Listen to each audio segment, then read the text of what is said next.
Hello, I'm world-renowned journalist and two-time Emmy nominee Maggie Zine, and this is Maggie Zine Covers. Today I'm joined by Charlie Roy, a London College of Fashion tailoring graduate who's worked with the likes of Zandra Rhodes in his mission to create LGBTQ+ inclusive tailoring, along with his muse, Downey, an early member of the Gay Liberation Front and a HIV and AIDS awareness advocate. Thank you both very much for joining me today.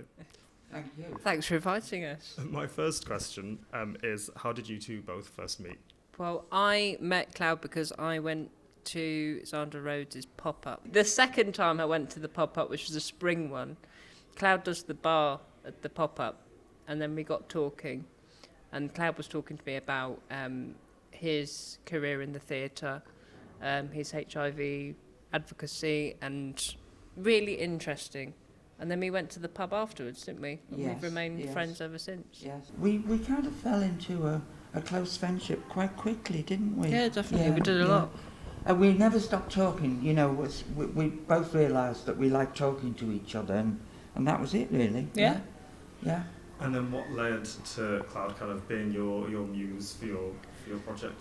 I think because of where I grew up in Oman and Dubai, I didn't have anybody that I knew that was gay or part of the LGBTQ plus community.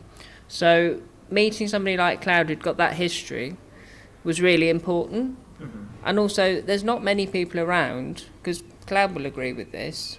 You know, a lot of people of your generation died in the AIDS crisis. Indeed, yes. So it's Or simply of old age. Yeah, so it's very rare to have a person who's lived through that timeline of queer history, which is fascinating. So when we came to do the project, I couldn't think of anybody better to do the project on. So then I asked Cloud if we could deep dive into his history. Yeah.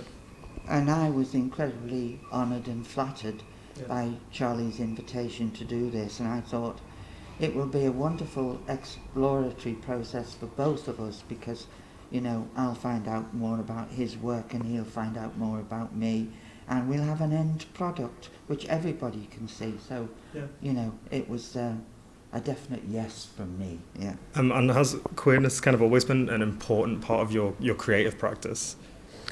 For me, definitely, because that's my identity. I spent so long hiding who I was as a person that when I came to London, it was like, whoa, like let it, you know, flourish, which has been really nice.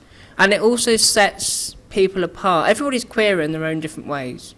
It's how you interpret, you know, queerness. So that in itself is different from everybody else. You know, it's your own story, it's your own narrative, which is very rich.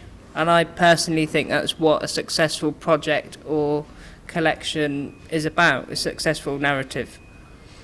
So if you've got that in place, everything else will fall in, which is what this collection was about. I had a really strong narrative with Cloud, which I could then go into your pictures, your friend. There was so much to go off of, which was really nice, but also quite daunting, because you've got this wide scope of material to use, that you have to really hone it down and create this collection, which was quite scary in a way, and also to do justice to your story and your narrative. And I think another important aspect of that was it gave you the opportunity to work with Zandra.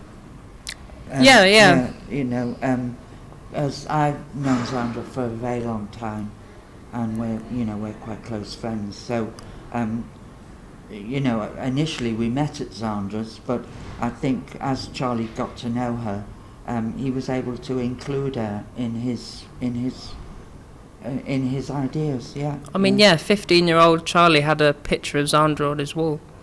So to have her doing the collection was just mental.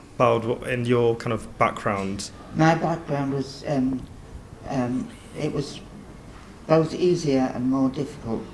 The difficult part was being, you know, out on the gay scene in the 50s, when male homosexuality was completely illegal.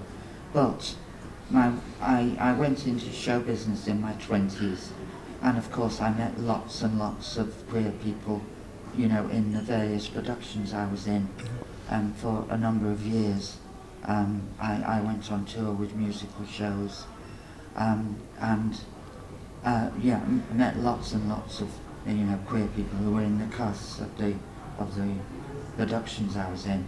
So for both of you, would you say your kind of creative spaces also became like safe spaces to be yourselves and be around people who were like you? Yes, because having close queer friends enables one to talk quite openly about your ideas and ambitions, and they also are wonderfully supportive. So yeah. I think also with my queer friends, if you ask them about a particular project or something you're working on, you want advice or guidance, they're not shoehorned into that conservative way of thinking.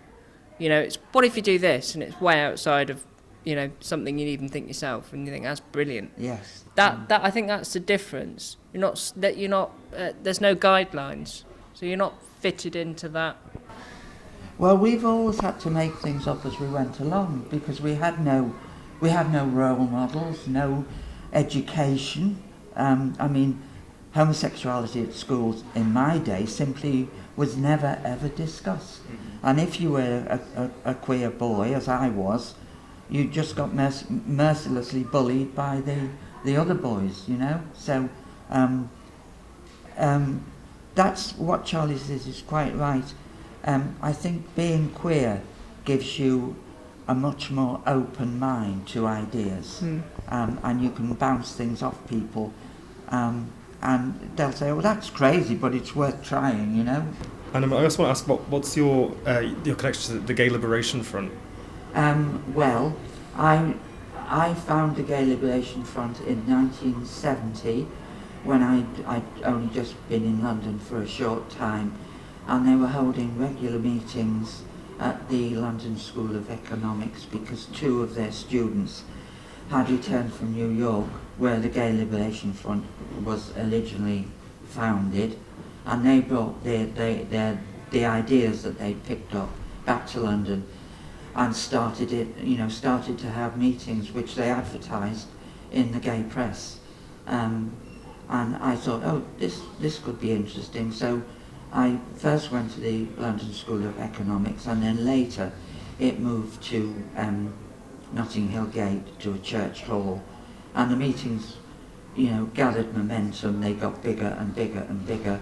So the first I went to, there were maybe only 30 or 40 people, but by the time we moved to Notting Hill, it would be 200 or 300, and out of that grew the idea for the first Gay Pride March in 1972, and I was one of the organisers of that.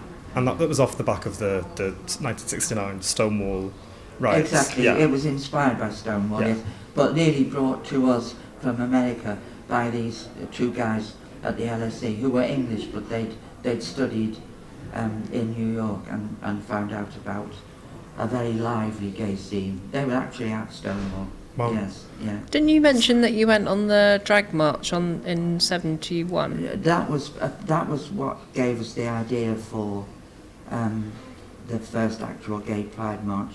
A group of us, I think there were about 12 of us, we decided to do a Queen's Walk along Oxford Street, all in drag.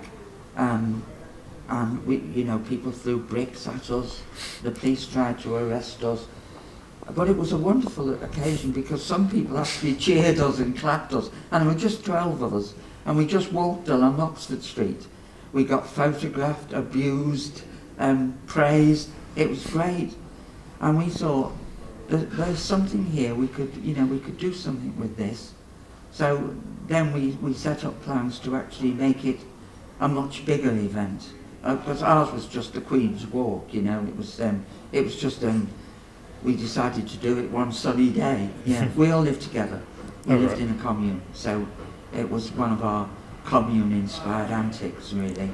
But it did lead to the first Gay Pride March. Yeah. I mean, that's very impressive.